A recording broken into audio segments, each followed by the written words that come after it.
Alright, I found a few videos on how to take these fiberglass bedsides off, but none of them was really complete.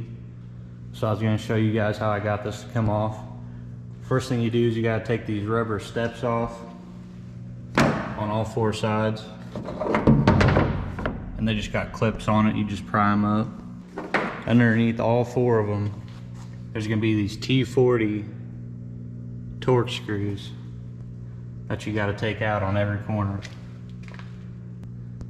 And then after that, you got to go around and take out all the 13mm body bolts. There's some here inside the tail light. You have to take that out. Make sure to remember to take out these bracings that hold it on the bottom. And the last spot's here between the bed and the cab. And then once you get all the outside 13mm bolts off, you got to go underneath of it here. Underneath that top bed rail, there's some more 13mm bolts that you got to take out, and they go all the way to the back. And then once you get those bolts out, you can grab a hold of it on the bottom or in the fender well and pull it out, and you actually pull downward on it to get it to come out of this little lip right here. And this is what it looks like once you get it all the way off. And my bedsides themselves are actually in pretty good shape. There's not much work I'm gonna have to do to them. But the main point of me doing this was my actual box was rusting, and I've seen a lot of them that are like this on the top of the rail. So I had to take the bedsides off to try to get to where I could fix them. I know I'm starting this video a little late, but I had to get my camera set up and I didn't get it done quick enough. But here's the update on the white truck. We got the motor pulled out of it. I got all the wiring labeled, so hopefully the new motor will actually go back in like it's supposed to. I took the bed off already and started taking off the bed sides so I can work on the rust on the box. And here's the new used motor I got to put in it. I took it out of a parts truck, and supposedly it was running, so I haven't decided if I'm going to do anything to it or just put it in how it is. I got my sandblasting cabinet here. I haven't used it that much, just a standard Harbor Freight one. I'm going to try to powder coat some of the parts that go on this truck this time. Here's a whole 6-inch lift kit I bought from Rough Country.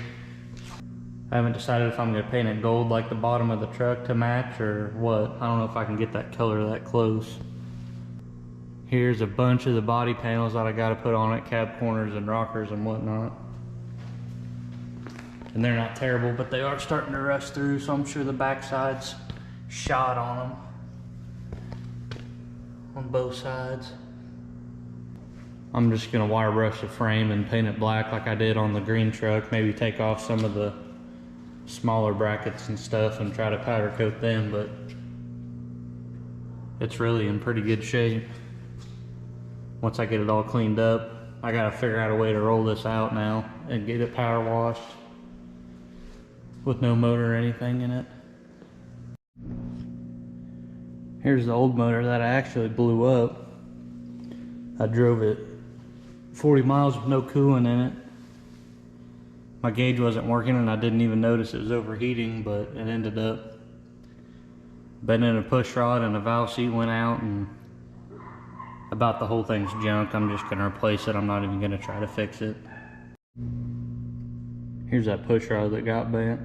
I'm not sure if I could really put some new heads on it and use the lower part, or if the bottom would be bad too. I know it scored up the top of a piston pretty bad, so I think I'm just not going to do anything with it. But it was only a 60,000 mile crate motor whenever it blew up.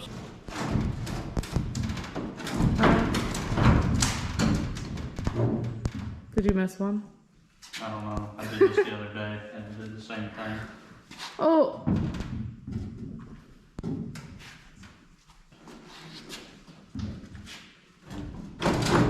go. It's Watch got- out, Aubrey. It's got a tab on the inside you gotta pull out. And it's not even burned up yet. Hell yeah.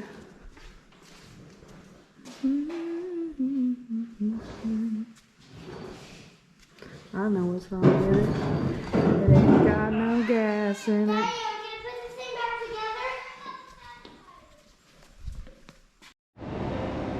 I started stripping the box of the bed. It's actually coming off pretty easy. The best way I figured out is just put a flat disc on a grinder. As far as I know, this bed's never been redone, and I'm surprised how much Bondo I've found in it. Right here where the bed rail got dented. I mean, just look how thick it is there.